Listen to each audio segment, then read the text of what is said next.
नमस्कार, मैं खुशी और आप देख रहे हैं करंट खबर। झारखंड के प्रथम मुख्यमंत्री सह झारखंड भाजपा प्रदेश अध्यक्ष बाबूलाल मरांडी जी ने आज गोंडा के मेला मैदान में एसटी मोर्चा द्वारा संताल परगना आदिवासियों की घटती जनसंख्या और लुटती जमीन विरोध जनाक्रोश रैली को संबोधित किए। ये कार्यक्रम एसटी मोर्चा के जिला अध्यक्ष सुशील टूडू जी की अध्यक्षता में हुआ। मंच संचालन एसटी मोर्चा के जिला उपाध्यक्ष सिमोन मरांडी जी ने किया।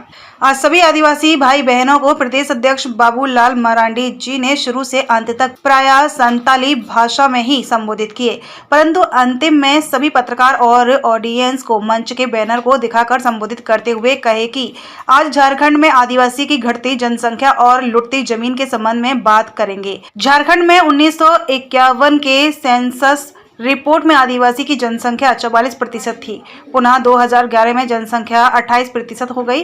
बीच में वैश्विक महामारी कोरोना के कारण सेंसस नहीं हो पाया, मतलब आदिवासी की जनसंख्या 16% कम हो गई। आज सबसे बड़ी चिंता की बात है कि झारखंड में बांग्लादेश से चलकर पश्चिमी बंगाल और अन्य जगहों पाकुड़ जिला और झारखंड के विभिन्न हिस्सों में बांग्लादेशी घुसपैठ लगातार आदिवासी बहन बेटी और उनसे लव जिहाद आदि से शादी करके उनके जमीन घर आदि पर कब्जा कर लिया है। यहां तक आज पाकुड़ में जमाई टोला बस गया है और पंचायत चुनाव में मुखिया और जिला परिषद सदस्य तक के अप्रत्यक्ष रूप से सत्ता में काबिज हो गया है। भले ही वह प्रतिनिधि आदिवासी की बेटी है, लेकिन उसका पति जोलहा है। आज आदिवासी की जमीन घर और गांव से लोग बेघर हो गए हैं और आदिवासी की जनसंख्या घटती जा रही है। जिस प्रकार से लोकसभा और विधानसभा में आदिवासियों का आरक्षण है, ये आरक्षण सरकारी नौकरी में भी 26% है। आबादी घटने से यह आरक्षण भी घटेगा। लोकसभा और विधानसभा में सीट भी कमेगी। हेमंत सोरेन को एसआईटी गठन करके जांच करवानी चाहिए, लेकिन ये कहता है कि कोई ऐसी बात नहीं है, क्योंकि हेमंत सोरेन को केवल सत्ता की राजनीति और वोट की राजनीति दिखती है। आज भाजपा ही इन विषयों पर जनमानस पर सोचती है। कांग्रेस और सभी दल कभी भी इन विषयों पर कुछ नहीं कहती है। भाजपा और देश के पूर्व प्रधानमंत्री श्री अटल बिहारी वाजपेयी जी ने झारखंड राज्य अलग बनवाया। कांग्रेस और राजद के साथ हमेशा जेएमएम सत्ता में रही, जबकि 50-60 साल कांग्रेस देश में राज किया। जब भाजपा की सरकार केंद्र में सत्ता में आई, तब 15 नवंबर 2000 को अटल जी ने झारखंड राज्य बनवाए। यहाँ तक ही नहीं, उन्होंने देश में 10 करोड़ आदिवासियों के लिए 700 जाति को ध्यान में रखकर आदिवासियों और इस भाषा को 8वीं अनुसूची में रखवाए, जिससे आदिवासी बेटा बेटी पार्लियामेंट में संथाली भाषा भी बोल सके, बात और भाषण दे सके और यूपीएससी जेपीएससी परीक्षा और कई जगह संथाली भाषा में एग्जाम दे सकें। ये भाजपा पार्टी आदिवासियों के लिए कार्य किया। प्रथम मुख्यमंत्री बाबूलाल मरांडी जी ने यहां तक कहा कि कांग्रेस और सभी राजनीतिक दल वाली देश में प्रथम आदिवासी राष्ट्रपति श्रीमती द्रौपदी मुर्मू को बनाए जाने के समय विरोध करने की बात कही, लेकिन ये सम्मान भी भाजपा और देश के लोकप्रिय और यशस्वी प्रधानमंत्री श्री नरेंद्र मोदी जी के कारण संभव हो सका। आज देश में उड़ीसा और आसाम में आदिवासी मुख्यमंत्री भी भाजपा ने बनाया। हेमंत सोरेन ने कहा था कि हर साल 5 लाख युवाओं को सरकारी नौकरी देंगे, लेकिन सब झूठा आश्वासन दिया और न स्नातक और स्नातकोत्तर को बेरोजगारी भत्ता देने का काम किया, जबकि चुनाव के पूर्व कहा था और झारखंड के लोगों को ग्रीन कार्ड पर अनाज देने की बात कहकर झूठ बोला। इसलिए उसे मेहराबादी मैदान में जाकर राज्य की जनता से माफी मांगना चाहिए कि कोई वादा पूरा नहीं कर पाए। आज चुनाव आ जाने पर राज्य की माता बहनों को माई योजना के नाम पर 1000 रुपए प्रति माह देने से क्या होगा, जब 5 साल से क्या कर रहे थे। विकलांग को बोलकर साल में देने वाले राशि से ये सरकार भी मुकर गई। इसलिए इस बार इस हेमंत सोरेन की सरकार को उखाड़ फेंकने का काम करें। ये जल जंगल जमीन बालू खनिज सब का दोहन कर लूट मचा रही है। आज मंच पर आसीन जिला उपाध्यक्ष श्रीमती लक्ष्मी चक्रवर्ती, महामंत्री राजेश टेकरीवाल, जिला मीडिया प्रभारी विमंत कुमार, प्रदेश मंत्री अनीता सोरेन, महामंत्री एसटी मोर्चा चूड़ा मरांडी, लीलशी हेम्ब्रम, प्रबोध सोरेन, रविंद्र टूडू, दिनेश मुर्मू, महेंद्र मुर्मू, अनीशा मरांडी, मनोज मरांडी, पतरास बेसरा, सोनेलाल हसंदा, हुकुम सोरेन, दयानंद कोड़ा आदि, वहीं गोड्डा विधायक अमित मंडल सभा को संबोधित करते हुए कहा कि जन आक्रोश रैली पूरे झारखंड में चल रहा है। झारखंड को भाजपा ने बनाया, झारखंड तो बन गया, लेकिन जिस आदिवासी के लिए बना आज उसी की आबादी हो गई है। इस पर चिंता जताया और कहा कि 15 नवंबर 2000 को झारखंड जिस मकसद से बना उसी आबादी घट गई। इस बार हेमंत सरकार को उखाड़ फेंकना है। सरकार आई थी तो कई वादों के साथ आई थी और सबसे बड़ा वादा हेमंत सोरेन की सरकार ने यदि किया था तो वो ये किया था कि CNT और SPT का सख्ती के साथ हम यहाँ पे पालन कराएंगे और CNT का सबसे सख्ती के साथ पालन कराना, SPT का सबसे सख्ती के साथ पालन कराना, ये सरकार की पहली घोषणा थी। लेकिन मुझे बहुत दुख हुआ और बहुत पीड़ा हुई जब मैं पाकुड़ गया। पाकुड़ का एक गांव है जहां पर वहां के आदिवासी समाज ने जमीन अपना घेरने का प्रयास किया।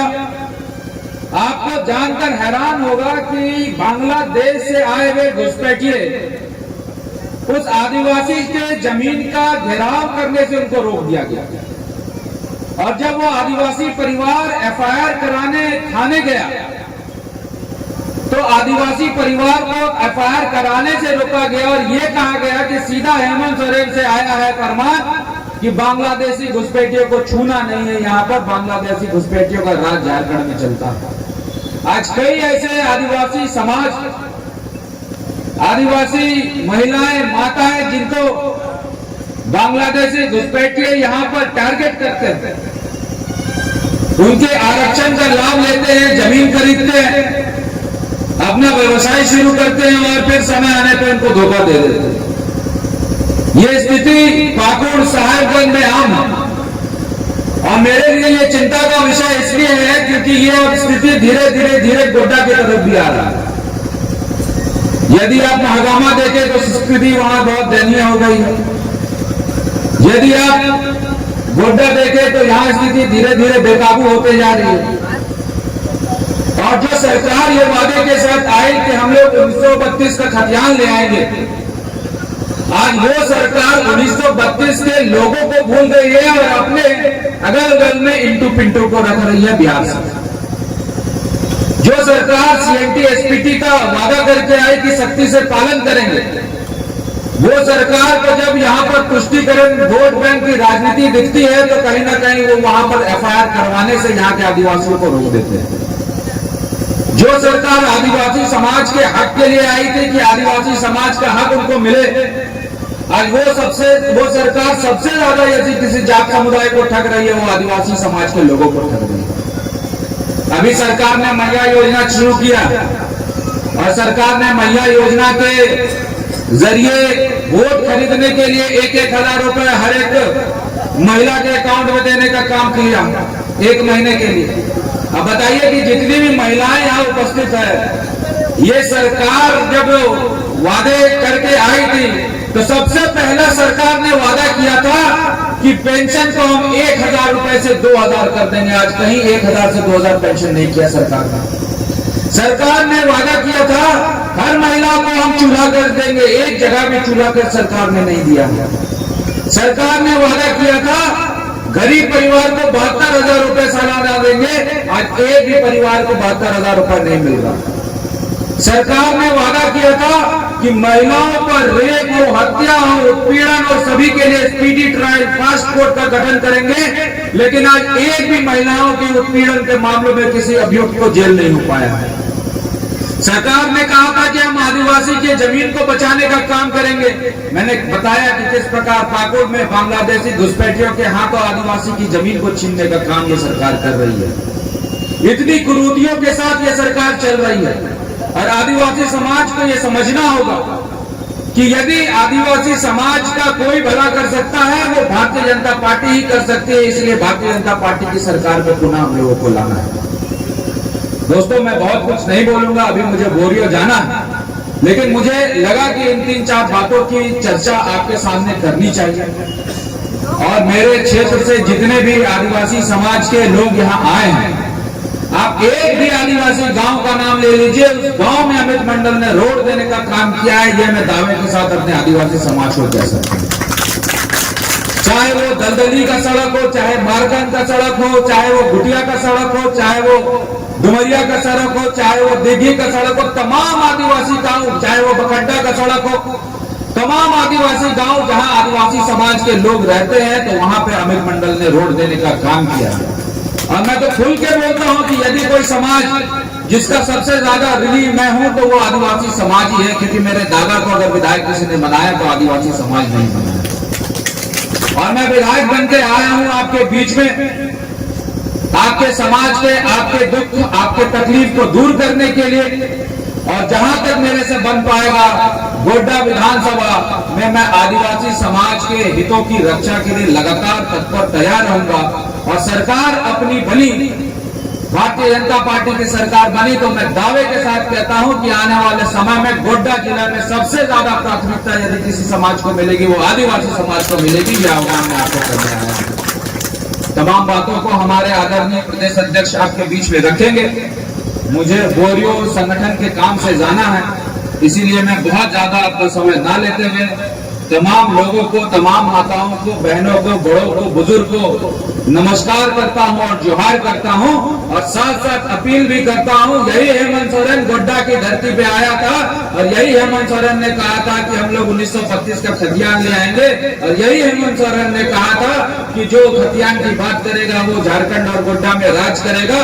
तो गोड्डा विधानसभा के लिए भी एक्सेप्टेबल होना चाहिए कि बिहार से आदमी आके यहाँ नहीं लड़ेगा, जो लड़ेगा यहाँ का खतियान ही लड़ेगा, यहाँ का बेटा लड़ेगा, उसको विधानसभा भेजने का काम हम लोग करेंगे। आप सभी यहाँ पर उपस्थित हुए, सभी को नमस्कार, सभी को जोहार।